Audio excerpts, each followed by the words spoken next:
kasih Tuhan, terima kasih Yesus untuk pagi yang luar biasa yang Kau berikan bagi kami Tuhan. Pagi hari ini Bapa, kami mau bersatu hati Tuhan, kami mau memuji dan menyembah nama-Mu saja Tuhan. Biar Engkau Tuhan kiranya disenangkan lewat puji-pujian kami Bapa. Kami mau siap Tuhan dengan hati yang bersuka cita Tuhan, dengan tubuh yang mau Tuhan untuk menari untuk Engkau Tuhan. Terima kasih Tuhan, terima kasih Yesus. Ini kami Tuhan, kami menyambut Engkau hadir di tempat kami. Terima kasih Tuhan, terima kasih Yesus. Hanya dalam nama-Mu, semua jemaat yang percaya, mari kita sama-sama katakan amin.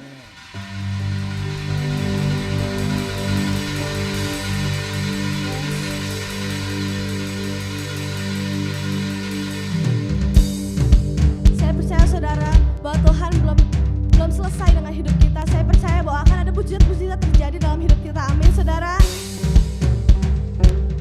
Ini kami Tuhan, dan kami percaya Tuhan bahwa hidup kami penuh dengan mujizat. Sebelum dunia ini ada,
Kau selalu memegang hidup kami Tuhan. Kau tunjukkan segala mujizat-Mu dalam hidup kami Bapa. Kami mau percaya Tuhan, bahwa semua hal yang terjadi dalam hidup kami adalah baik Tuhan. Dan keajaiban yang Kau berikan Tuhan gak pernah berakhir Bapa. Kami juga percaya Tuhan, kayak melihat Tuhan, bahwa ada hal-hal yang baik yang Kau kerjakan Tuhan, bahkan di tengah-tengah situasi yang sulit Tuhan, situasi yang mungkin gak bisa kami pikir dan otak kami sendiri Tuhan. Tapi kami percaya bahwa kami punya Allah yang tidak terbatas Tuhan. Ini kami Tuhan, kami mau menyerahkan Tuhan, seluruh hidup kami Tuhan, kami percaya Tuhan, bahwa Engkau Allah sumber pengharapan kami Bapa. Terima kasih Tuhan, terima kasih Yesus. Kami juga percaya Tuhan bahwa Engkau hadir tengah-tengah kami Bapa. Kalau sebentar kami mau mendengarkan firman-Mu Tuhan, kiranya Engkau Tuhan yang membukakan telinga kami, hati kami, pikiran kami Tuhan, supaya kami boleh Tuhan menangkap semua isi hati-Mu Bapa lewat firman-Mu yang disampaikan oleh hamba-Mu Bapa. Terima kasih Tuhan, terima kasih Yesus. Ajar kami untuk duduk diam Tuhan dengan tenang, dengan hati yang terbuka, dengan pikiran yang terbuka, dengan telinga yang terbuka Tuhan. Kami mau terus bertumbuh dalam Engkau Bapa lewat firman-Mu Yesus. Terima kasih Tuhan, terima kasih Yesus. Kau terus memberkati kami Bapa, hanya di dalam nama-Mu Yesus. Haleluya, amin. Shalom, jemaatnya dikasih Tuhan. Puji Tuhan, hari yang luar biasa. Dan saya percaya selalu luar biasa kita dalam Tuhan. Tidak ada alasan untuk kita berkata bahwa kehidupan ini tidak baik, semakin tidak baik dan semakin menyedihkan. Karena saya percaya bahwa setiap hari itu adalah hari yang dijanjikan oleh Tuhan. Hari yang dijadikan oleh Tuhan, dan hari ini, minggu ini adalah hari yang dijadikan oleh Tuhan. Pagi ini sebelum kita sama-sama mendengarkan firman Tuhan, mari kita satukan hati kita tundukkan kepala, kita merendahkan diri kita dan kita sama-sama berdoa. Bapa Surgawi, Bapa yang kami kenal di dalam nama Tuhan Yesus, pagi ini kembali kami merendahkan diri kami di hadapan Engkau. Kami bersyukur Tuhan karena Engkau sangat baik. Kami menikmati segala kebaikan-Mu, kami menikmati setiap penyertaan-Mu dalam kehidupan kami. Dan pagi ini kembali kami merendahkan diri untuk mendengarkan firman-Mu. Berbicaralah Engkau Tuhan melalui kebenaran firman-Mu, sehingga kebenaran firman-Mu itu boleh mengubah kehidupan kami. Sekiranya ada hal-hal yang tidak berkenan kepada Engkau, ingatkan kami melalui kebenaran firman-Mu. Kami mau tundukkan roh, tubuh dan jiwa kami Tuhan untuk mendengarkan firman-Mu. Dengan ucapan syukur yang siap mendengarkan firman Tuhan, mari sama-sama katakan amin. Pagi ini saya mengajak kita semua untuk membaca dari Amsal 4 ayat 23. Saya percaya kita masih hafal semua dengan ayat firman Tuhan ini, tapi saya akan bacakan dan biarlah firman Tuhan ini berbicara kepada setiap kita pagi ini. Jagalah hati dengan segala kewaspadaan, karena dari situlah terpancar kehidupan. Saudara, firman Tuhan ini adalah satu Amsal yang ditulis oleh Salomo, oleh Raja Salomo. Di sini dikatakan Amsal 4 ayat 23, jagalah hati dengan segala kewaspadaan. Ada satu kalimat perintah yang disampaikan oleh Raja Salomo melalui Amsal 4 ayat 23 ini. Saudara, saya percaya karena selain hikmatnya yang begitu luar biasa Tuhan berikan kepada Salomo, tapi karena pengalaman tentang menjaga hati ini, pengalaman bagaimana hati yang tidak dijaga, pengalaman bagaimana hati yang tercemari itu dialami oleh Raja Salomo. Sehingga di dalam Amsal dia menulis, jagalah hati dengan segala kewaspadaan, karena dari situ terpancar kehidupan. Saudara, ini adalah kisah atau kehidupan Raja Salomo yang dibagikan kepada saya dan saudara di pagi ini. Mungkin pada masa lalu Raja Salomo pernah tidak menjaga hatinya, sehingga hatinya itu condong. Kita semua tahu saudara ya, bahwa Raja Salomo mempunyai berapa gundik, mempunyai berapa istri, dan para gundik ini mencondongkan hatinya kepada Allah-Allah mereka, bukan kepada Tuhan. Dan Raja Salomo menasihatkan kepada kita pagi ini, memberikan perintah, ada satu kalimat perintah, jagalah hati dengan segala kewaspadaan. Apa akibatnya bila hati itu tidak dijaga, saudara? Apa akibatnya bila hati itu dibiarkan begitu saja? Maka akan banyak hal yang terjadi dengan hati kita. Dikatakan supaya kita tuh menjaga hati dengan segala kewaspadaan. Menjaga seperti menjaga barang atau harta yang paling berharga dalam kehidupan kita. Saya percaya kalau kita mempunyai harta yang berharga, kita tidak akan simpan di sembarangan tempat. Saudara gak akan letakkan di meja ruang tamu atau di teras halaman rumah saudara. Misalnya saudara punya permata, punya emas, punya berlian, tidak akan simpan di sembarangan tempat. Kenapa saudara? Karena barang itu, benda itu sangat berharga. Nah, diajarkan oleh Salomo supaya kita tuh menjaga hati dengan penuh kewaspadaan, dengan sangat hati-hati, dengan tekun, dengan kekuatan agar kita menjaga hati kita. Wah, sedemikian rupa ya kita harus menjaga hati kita. Dikatakan supaya kita tuh menjaga hati seperti orang pada masa lalu menjaga kebun anggurnya. Saudara kalau ingat ada satu kisah di Perjanjian Lama, kebun anggur Nabot. Kebun anggur Nabot itu letaknya di sebelah istana Ahab. Dan Ahab itu begitu mengingini kebun anggur itu, saudara. Tapi menurut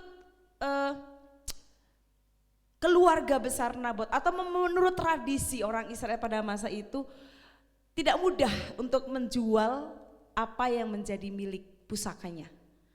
Tidak akan sembarangan, tidak akan semudah itu melepaskan apa yang menjadi milik pusaka yang didapat dari nenek moyangnya.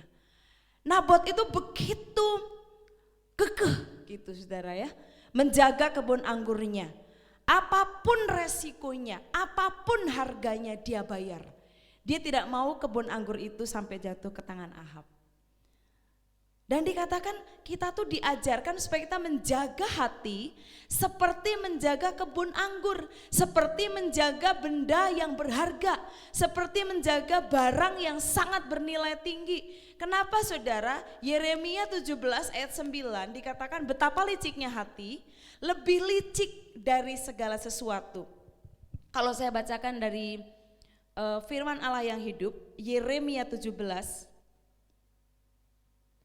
ayat 9 ini berkata begini. Hati manusia lebih licik daripada segala sesuatu dan jahatnya tidak kepalang. Siapakah yang dapat memahaminya? Saudara, bahkan kadang-kadang kita sendiri tidak tahu hati kita. Karena dikatakan bahwa hati manusia tuh lebih licik daripada segala sesuatu dan jahatnya itu tidak kepalang. Itu sebabnya firman Tuhan mengajarkan supaya kita menjaga hati kita. Nah, untuk kita bisa menjaga hati, ternyata kita juga perlu menjaga hal-hal atau mungkin jalan-jalan masuk, lubang-lubang yang bisa masuk ke dalam hati kita. Yang pertama, bagaimana kita bisa menjaga hati? Kita perlu menjaga mata kita, saudara. Ayub 31 ayat 1 berkata, aku telah menetapkan syarat bagi mataku. Wow, keren sekali. Ayub ini berkata bahwa aku sudah memberikan syarat kepada mataku untuk tidak memandang hal-hal yang hampa. Untuk tidak memandang hal yang sia-sia. Rupanya dari apa yang kita lihat itu masuk dalam pikiran kita. Kita ingat ada Hawa. Waktu Hawa ini ada di Taman Eden, iblis datang kepada dia dan iblis berkata, coba lihat buah itu. Dan Hawa mulai melihat buah itu. Dari melihat dia mungkin mulai meraba, timbul keinginan, timbul hasrat, timbul nafsu, timbul keinginan yang besar bahwa dia ingin sekali menikmati buah itu. Makanya Ayub berkata, aku telah menetapkan syarat bagi mataku. Pemazmur juga berkata, Mazmur 119 ayat 37, lalukanlah mataku daripada melihat hal-hal yang hampa. Saudara, apalagi di zaman sekarang begitu banyak yang disajikan di media sosial, begitu banyak yang disajikan di televisi. Kalau kita tidak pilah-pilah yang kita lihat, yang kita baca, itu bisa merusak dan mengotori hati kita. Dan pagi ini kita diajar, jaga dengan segala kewaspadaan. Jaga seperti menjaga barang berharga. Dan dikatakan Matius 6 ayat 22, mata adalah pelita tubuh. Jika matamu baik, teranglah seluruh tubuhmu. Jadi kita perlu menjaga hati kita mulai dari apa yang kita lihat. Kalau yang kita lihat itu firman Allah, semua yang baik, semua yang benar, semua yang suci, semua yang mulia, semua yang manis, semua yang sedap didengar, semua yang patut dipuji, semua disebut kebajikan. Yang kita lihat, yang kita perhatikan, maka sudah pasti hati kita akan semakin seperti hatinya Tuhan. Jadi untuk menjaga hati kita mulai dari menjaga mata kita. Untuk menjaga hati kita perlu menjaga lidah kita juga, saudara. Karena seringkali ketika kita mengucapkan hal-hal yang tidak baik, hal-hal yang tidak berkenan kepada Tuhan, hati kita langsung tidak enak. Itulah sebabnya kadang-kadang mungkin saudara pernah ngalami, kita tuh ingin mengucapkan sesuatu tapi rasanya ada yang menahan. Dan ketika kita tidak taat kepada yang menahan di dalam hati kita, dan kita terus melepaskan perkataan itu, hati kita menjadi tidak enak. Dikatakan saya pernah menyampaikan bahwa hati kita itu, hati nurani manusia itu seperti segitiga yang mempunyai 3 sudut yang sangat runcing. Ketika ada hal-hal yang kita ucapkan, yang kita lihat itu tidak benar, hati kita itu akan berputar, segitiga itu akan berputar. Dan akan membuat kita sangat tidak nyaman. Ketika kita mulai menyadari bahwa apa sih yang saya tadi lihat, apa sih yang tadi saya katakan, kemudian kita minta ampun, maka hati nurani kita bersih kembali. Jadi untuk menjaga hati kita tuh ternyata perlu juga menjaga mata dan perlu juga menjaga mulut kita atau lidah kita. Mazmur 34 ayat 14 berkata, jagalah lidahmu terhadap yang jahat dan bibirmu terhadap ucapan-ucapan yang menipu. Dikatakan kalau kita mau memiliki hari yang baik, masa depan yang baik, hari-hari di depan yang baik, kita perlu menjaga lidah kita.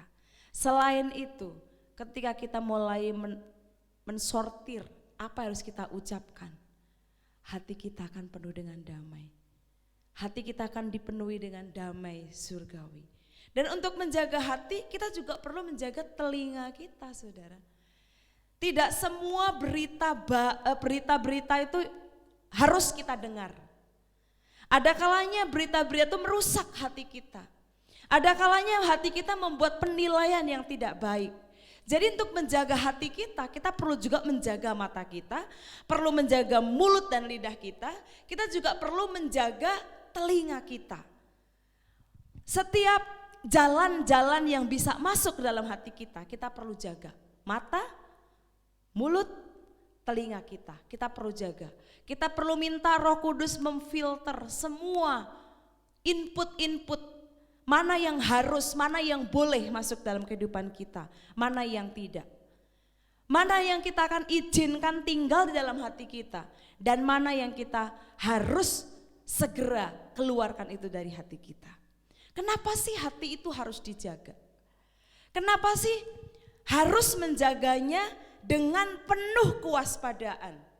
Kenapa sih hati itu begitu pentingnya, begitu hebatnya kita harus menjaganya, seperti menjaga barang berharga tadi, karena hati itu bisa tercemar, hati kita bisa tercemar.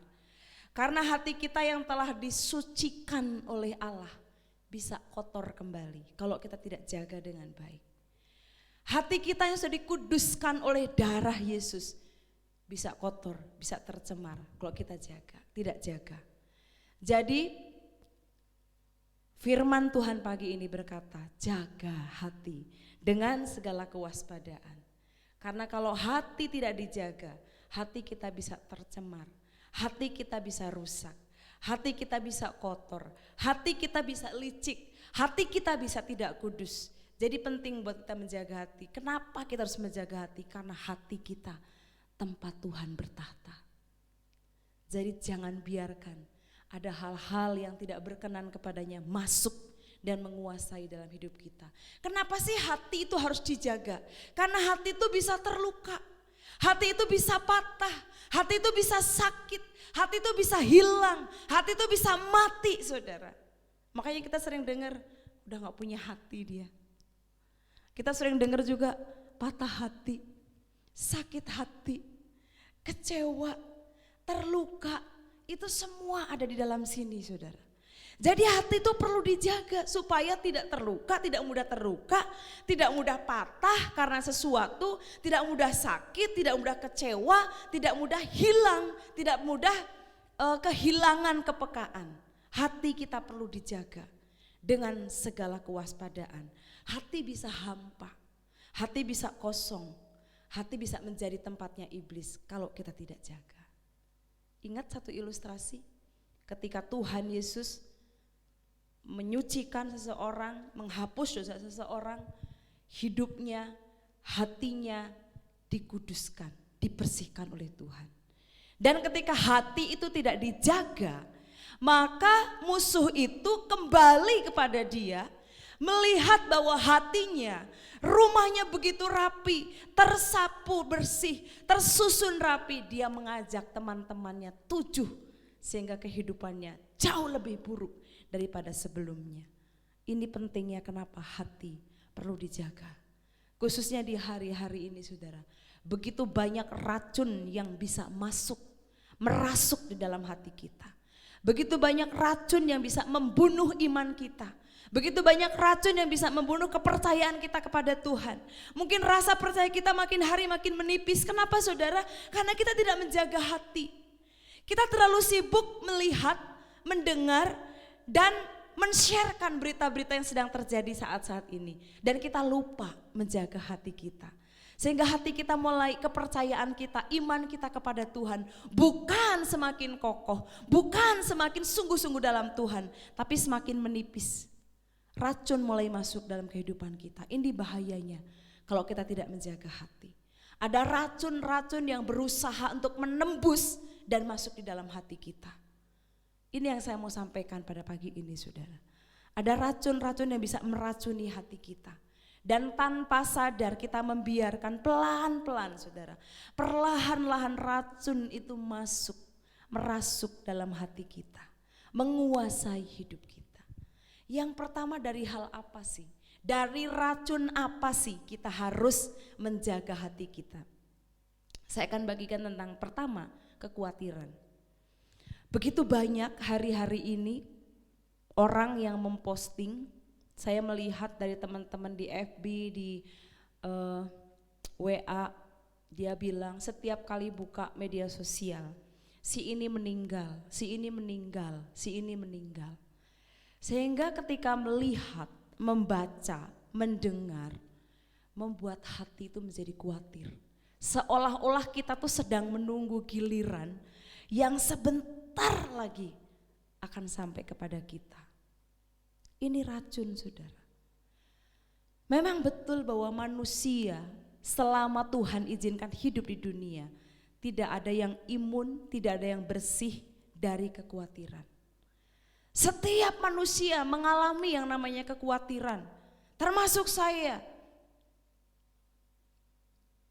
Tapi apa yang firman Tuhan katakan tentang kekhawatiran ini? Kekhawatiran adalah salah satu racun yang kita jangan izinkan tinggal dan menguasai dalam hidup kita. Kalau kita baca dari Matius pasal 6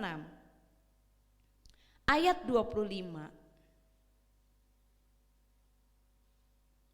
Matius pasal 6 ayat 25 berkata, karena itu aku berkata kepadamu, janganlah kamu khawatir akan hidupmu, akan apa yang hendak kamu makan atau minum, dan janganlah khawatir pula akan tubuhmu, akan apa yang hendak kamu pakai. Bukankah hidup itu lebih penting daripada makanan, dan tubuh itu lebih penting dari pakaian? Pandanglah burung-burung di langit yang tidak menabur, yang tidak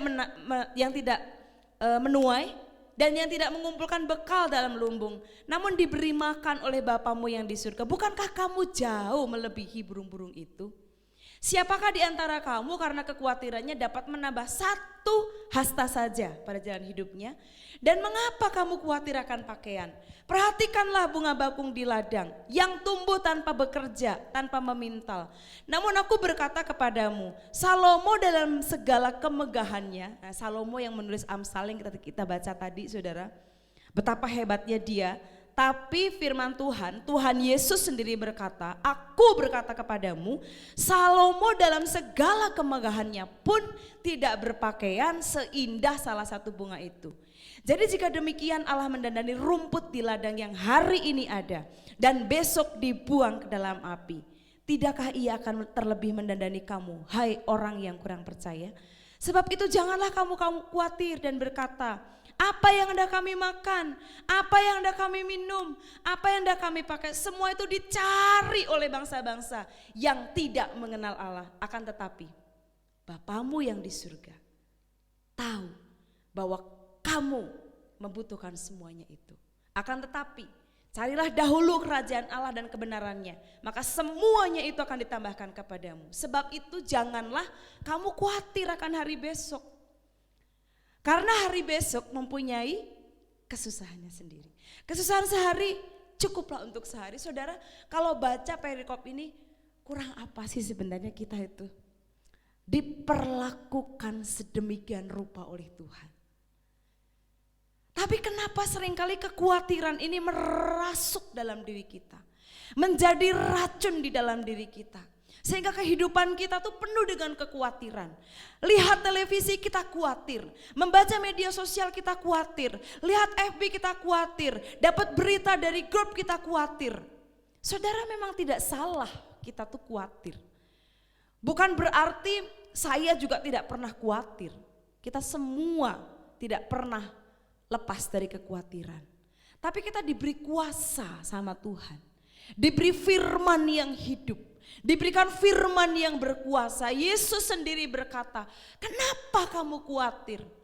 Saudara, pemeliharaan Tuhan begitu luar biasa dalam kehidupan kita. Saya mengalami itu saudara. Mengalami itu. Saudara, begitu banyak orang yang kehilangan pekerjaan. Usaha-usaha berhenti saudara. Di saat ini saudara. Begitu banyak orang yang mengalami kesulitan secara ekonomi. Tapi apa kata firman Tuhan?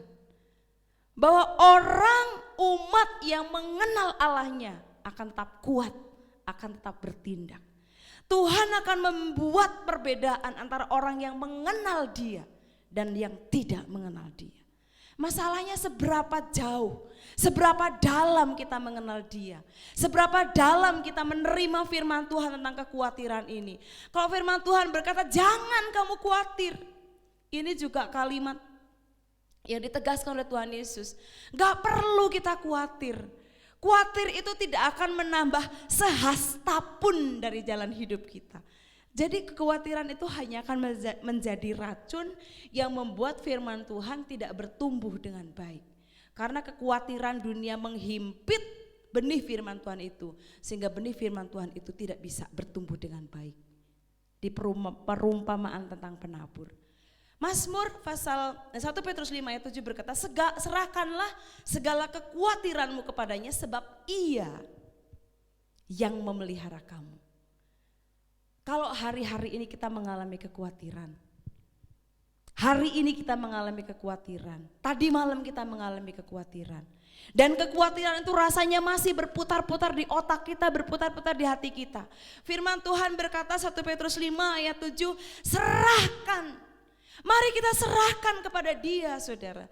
Bukan kepada keadaan ini, bukan kepada kondisi ini, tapi serahkan kepada Dia. Kenapa saudara? Sebab Dia, sebab Yesus yang memelihara kamu. Jadi kekhawatiran itu tidak akan memelihara kehidupan kita. Kekhawatiran akan menjadi racun dalam kehidupan kita. Tapi ketika kekhawatiran itu kita serahkan kepada Tuhan, Dia memelihara kita.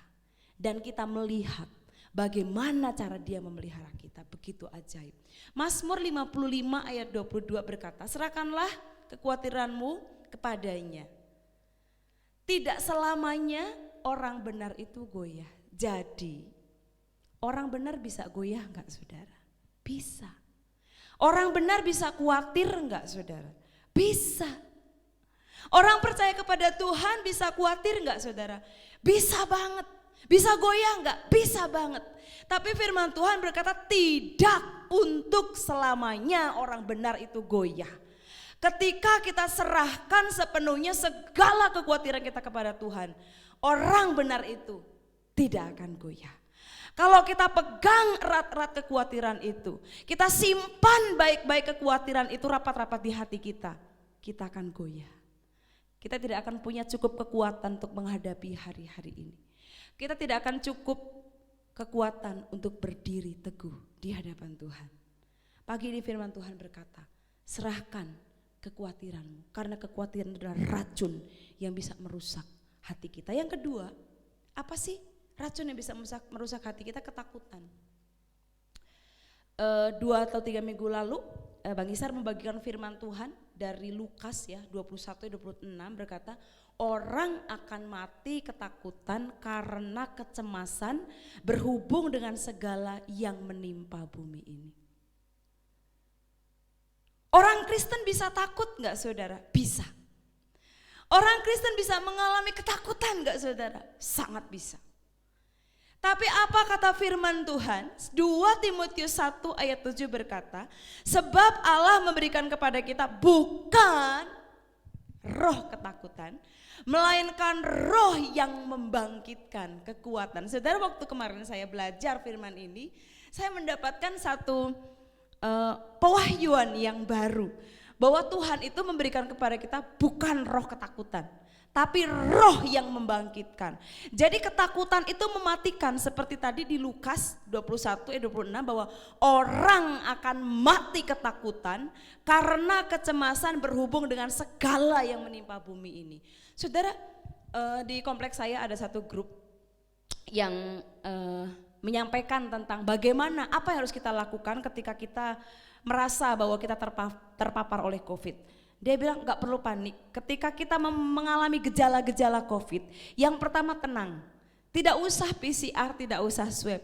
Lakukan beberapa hal ini, karena begitu Anda swab atau PCR dan dinyatakan positif, ketakutan itu langsung akan merasuk di dalam hati, kecemasan, kekhawatiran, kegelisahan, kegalauan, rasanya sebentar lagi saya akan mati, itu akan meracuni di dalam hati.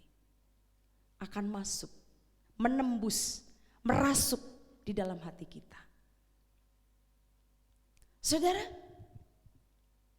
firman Tuhan berkata bahwa Tuhan tidak memberikan kepada kita roh ketakutan, tapi roh yang membangkitkan. Kalau hari-hari ini keberanian kita rasanya sudah mati, iman kita rasanya sudah mati, mau kemana-mana takut, melakukan ini takut, mau mengerjakan itu takut, mau ketemu sama orang ini takut, keluar rumah takut.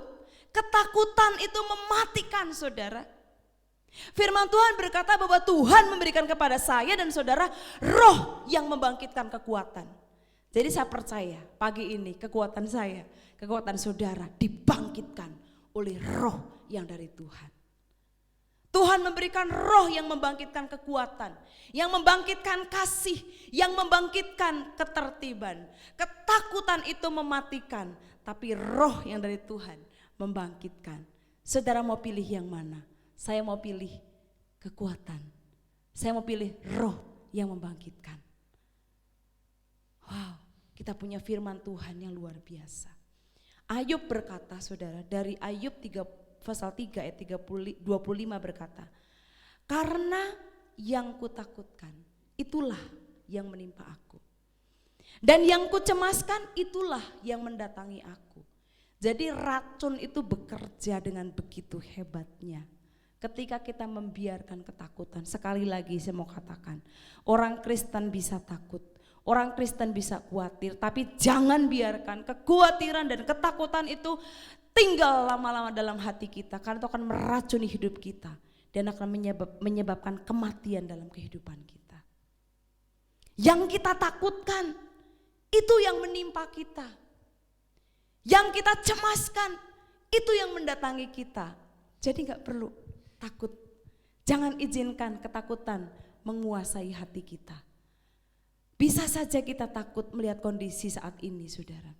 Bagaimana masa depan anak-anak? Bagaimana masa depan saya? Bagaimana perekonomian dunia ini?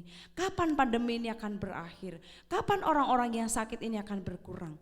Ketika ketakutan itu ada dalam diri kita, mari kita bersujud di hadapan Tuhan. Terima kekuatan yang dari surga, kekuatan yang membangkitkan kekuatan yang sudah mungkin hampir habis dalam diri kita. Kita minta kekuatan dari surga, sehingga kekuatan surga itu mengalir dalam kehidupan kita. Kekhawatiran, ketakutan jangan biarkan menguasai hidup kita. Racun yang selanjutnya adalah ketamakan, saudara. Tamak itu adalah ketamakan itu adalah merasa tidak pernah cukup. Tamak itu merasa kurang, sulit untuk bersyukur karena fokus kepada apa yang tidak kita miliki. Jadi orang yang tamak itu selalu melihat kepada dirinya. Si Lintah punya 2 anak namanya untukku dan untukku. Gak ada buat orang lain, saudara. Nah, orang yang tamak ini bukan berarti dia tidak punya apa-apa. Dia sudah memiliki segalanya tapi dia ingin lagi, menimbun lagi. Kalau bisa jangan ada untuk orang lain, semua untuk saya. Ini juga racun, saudara. Karena kita akan sulit untuk bersyukur kepada Tuhan. Kita akan sulit mensyukuri apa yang kita terima. Mata kita akan selalu fokus kepada apa yang orang lain punya dan apa yang tidak kita punya. Sehingga kita susah mau bersyukur. Gimana saya mau bersyukur? Hidup saya susah, kerja susah, penghasilan sedikit. Tidak seperti dia. Tidak seperti orang itu, tidak seperti keluarga itu. Kok mereka kayaknya enak, mereka kayaknya gampang, sulit bersyukur. Karena kita merasa kurang. Saudara ingat bahwa dalam kehidupan manusia itu ada lubang yang tidak akan pernah bisa tertutup dengan apapun juga selain Yesus yang menutupnya. Selalu kurang, kenapa? Lihatnya kepada diri sendiri. Saya dan saya. Ini juga racun, saudara. Dan yang selanjutnya kesombongan, kekhawatiran, ketakutan, ketamakan, kesombongan. Firman Tuhan berkata bahwa Allah menentang orang yang congkak. Allah menentang orang yang sombong. Allah menentang orang yang merasa tidak butuh Tuhan. Dan pagi ini, saudara, kalau kita merasa kita mampu tanpa Tuhan, itu adalah racun. Firman Tuhan berkata, Yakobus 4:6, Allah menentang orang yang congkak, tetapi mengasihani orang yang rendah hati. Jadi mari pagi ini kita merendahkan diri kita. Kenapa, saudara, kita perlu jaga hati? Karena dari situlah terpancar kehidupan. Orang yang menjaga hati dengan baik akan mengeluarkan hal-hal yang baik dari perbendaharaan yang hatinya yang baik. Kehidupannya akan mengalirkan kehidupan, bukan kematian. Pagi ini mari kita tundukkan kepala. Mari kita merendahkan diri kita di hadapan Tuhan. Kita minta ampun kalau kita membiarkan racun-racun itu tinggal dalam diri kita. Dan biarkan Tuhan firman-Nya berkata dan menyucikan setiap kita. Dan biarlah saya dan saudara menjadi pribadi-pribadi yang mengalirkan kehidupan. Dengan apakah orang muda dapat menjaga kelakuannya bersih? Dapat menjaga hatinya bersih dengan menjaganya sesuai dengan firman-Nya. Back to Bible. Kembali kepada firman Tuhan. Mari tundukkan kepala, kita berdoa. Bapa Surgawi, terima kasih buat pagi ini. Engkau mengajarkan kami untuk kami menjaga hati kami dengan segala kewaspadaan. Karena dari situ terpancar kehidupan. Kami rindu, kami boleh mengeluarkan kehidupan, bukan kematian. Kami rindu hidup kami boleh menghasilkan buah-buah kehidupan bagi sekeliling kami dan membawa kemuliaan bagi nama-Mu. Berkati setiap umat-Mu pagi ini Tuhan, yang mungkin tanpa sadar kami membiarkan racun-racun itu menguasai kami. Pagi ini kami merendahkan diri di hadapan Engkau, kuduskan kami kembali, pulihkan kami kembali Tuhan, sehingga hati kami menjadi Engkau, tempat Engkau bertahta. Terima kasih Tuhan Yesus. Jemaat yang dikasih Tuhan, mari kita angkat kedua tangan kita. Kita akhiri ibadah kita pagi ini, kita terima berkat yang dari Tuhan, anugerah yang dari Allah Bapa, kasih karunia dari Tuhan Yesus, persekutuan dari Roh Kudus menjadi bagian kita hari ini sampai Tuhan Yesus datang kembali. Di dalam nama Tuhan Yesus Kristus kami mengucap syukur dan berdoa. Yang sudah terima berkat Tuhan sama-sama katakan amin. Selamat hari Minggu saudara, Tuhan Yesus memberkati. Tetap jaga kesehatan. Shalom.